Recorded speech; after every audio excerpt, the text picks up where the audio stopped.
This week, our element of art is space. Space, not outer space. There's a couple of different kinds of it in the art world. It refers to distance or depth. It can be implied distance in a work of art where something seems like it is getting farther away.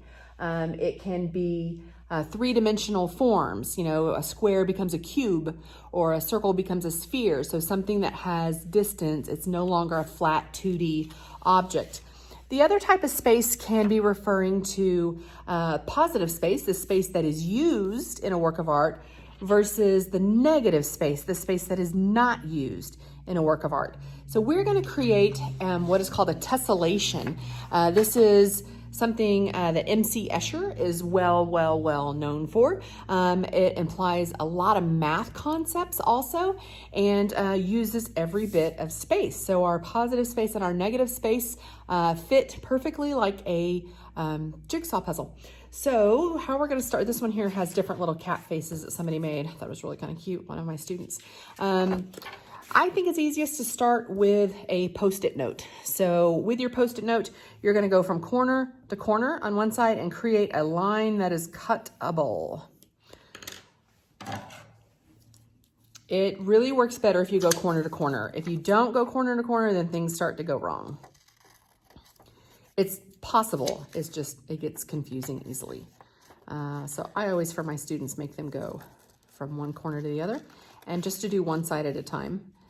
So then you're going to cut that out, set it the way it lines up. You're going to need a little piece of tape because we are then going to slide it exactly over to the other side.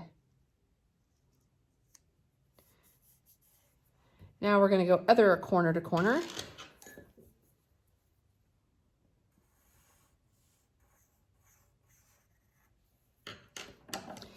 Don't get your lines too crazy, but you don't want something too simple either. Too simple is going to make it really hard to turn it into something. But I feel like when you make the lines really difficult, they're hard to cut out, and you're going to make a lot of work for yourself in the future in the project. All right, so get it where it's lined up. Another piece of tape. And then it's going to slide directly over. Make sure you get it on the corners. Now, the hardest part, trying to figure out what it is. I always have students come up, what does this look like to you? What does this look like to you? I'm like, I don't know. That's up to you to figure out, but it really is the hardest part. I can see a leaf like this.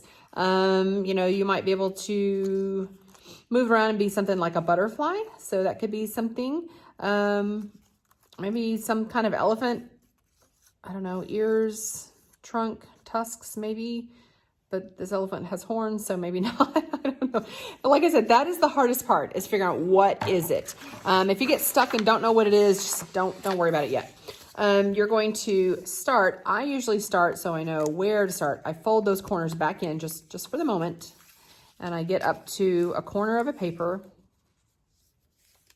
just so that I've got my first one aligned.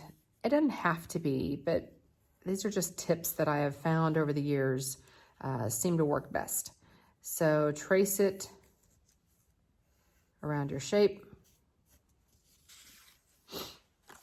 And then your next one, you can unfold it, and it should fit like a jigsaw puzzle.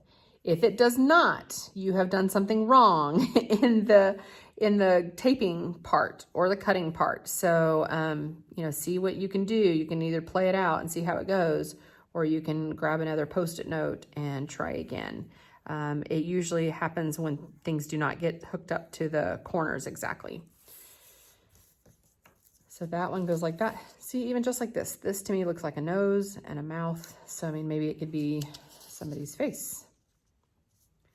Line it up again. And you just keep going around it. And if you're getting it accurately, it'll all fit, the whole page. Then ideally, you're going to make these shapes that you've created, these spaces, to be something. They're each the same somehow. We don't want them exactly the same. I mean, they can change. Like I could create this to be, like I said, a leaf was one of the first things that I mentioned.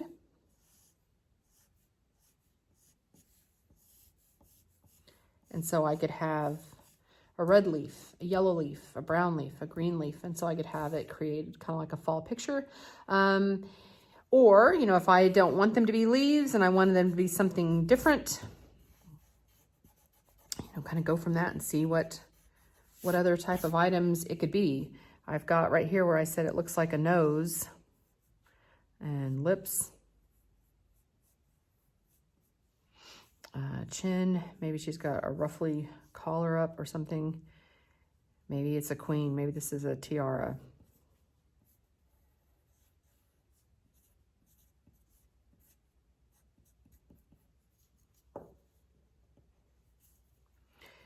And this could be hair or something like a bun. And then you get into this, what is this? I don't know. What is this leftover part? Maybe part of a fancy collar. And so I've got this queen with this really long chin and the bun here. And so that one would be the same, that would be the same, that would be the same. Maybe I'd have different expressions on her face, like the cats, you know, a way to change it up just a little bit, but they're all cats.